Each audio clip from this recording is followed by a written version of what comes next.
गद्दारी से नाता है, सरकार गिराना आता है। ये सिंधिया खानदान का पुराना रवैया है।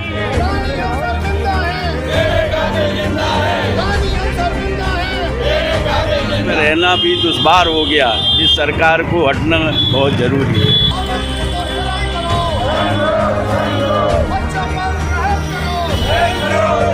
मध्य प्रदेश में आज लोग कांग्रेस को पसंद कर रहे हैं, कांग्रेस को लाना चाहते हैं, इस वजह से भाजपा घबराई।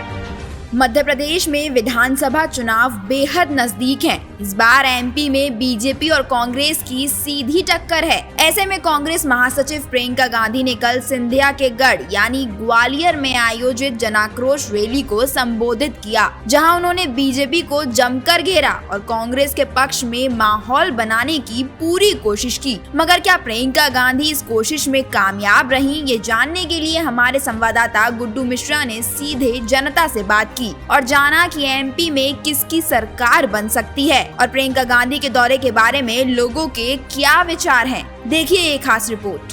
साथ मौजूद है कांग्रेस के प्रवक्ता सिद्धार्थ जी। उन्होंने एक होर्डिंग यहाँ लगाया हुआ है रानी लक्ष्मीबाई की समाधि पर, उसको लेकर उनसे बात करते हैं। सिद्धार्थ जी, ये क्यों लगाया आपने? चंबल क्षेत्र हमेशा रणबांकुरों के लिए पहचाना जाता है, गद्दारी के लिए नहीं। तो कम से कम ये बताना जरूरी है कि जो बाहर से आए हुए लोग हैं, जिन्होंने 1857 में वीरांगना लक्ष्मीबाई के संग गद्दारी की थी, अगर वो गद्दारी उस समय नहीं की होती तो हमें 1947 में आज़ादी नहीं मिलती, तभी मिल जाती। तो ये कहीं ना कहीं सिंधिया परिवार गद्दारी में लिप्त है। 1967 में डीपी मिश्रा की सरकार गिराई कांग्रेस की, उस समय पे भी सिंधिया परिवार था। और 2020 में पूर्व मुख्यमंत्री प्रदेश अध्यक्ष माननीय कमलनाथ जी की सरकार गिराई ज्योतिरादित्य सिंधिया ने। तो गद्दारी से नाता है, सरकार गिराना आता है। ये सिंधिया खानदान का पुराना रवैया है। मगर 2018 तक तो सिंधिया जी आपके साथ ही थे, तब तो कभी कांग्रेस ने आपत्ति नहीं जताई। कांग्रेस ने उनको प्रायश्चित करने का मौका दिया था, लगा था कि उन्होंने प्रायश्चित करके अपनी गलतियों को स्वीकार कर लिया, इसलिए उनको स्थान दिया था। पर मालूम नहीं था कि जो गद्दार है उसका डीएनए गद्दारी रहता है। देखिए, मैं इस सरकार का बहुत बड़ा विरोध कर रहा हूँ कि 5 साल के अंदर देश में 3.5 लाख के करीब बच्चे चोरी हुए हैं, जिसके लिए बिल्कुल गूंगी बहरी सरकार हो गई, इस पे ध्यान नहीं दे रही है। इसको हटना जरूरी है, क्योंकि एक बच्चा देश का भविष्य है। सारे बच्चों का ये पता नहीं लगता कहाँ जा रहे हैं, क्या हो रहा है। इसके लिए शासन की क्या नीति बनी है, और ना ही अभी तक कोई बच्चों का, और ये भी जो आंकड़े हैं वो सब सरकारी है, कोई अपनी तरफ से नहीं दे रहा हो। इसलिए इस सरकार को जाना चाहिए, बच्चों के विषय में सोचने वाली सरकार को आना चाहिए, जो भविष्य है देश का। महंगाई से भी जूझ रही है, हर तरह की समस्याओं से ग्रस्त हो चुका है पूरा देश।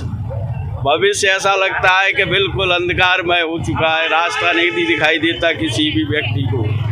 आपस में विरोध इतना बढ़ा चुकी है सरकार, जातियों को लेके, कई धर्मों को लेके, कि आपस में रहना भी दुश्वार हो गया। इस सरकार को हटना बहुत जरूरी है।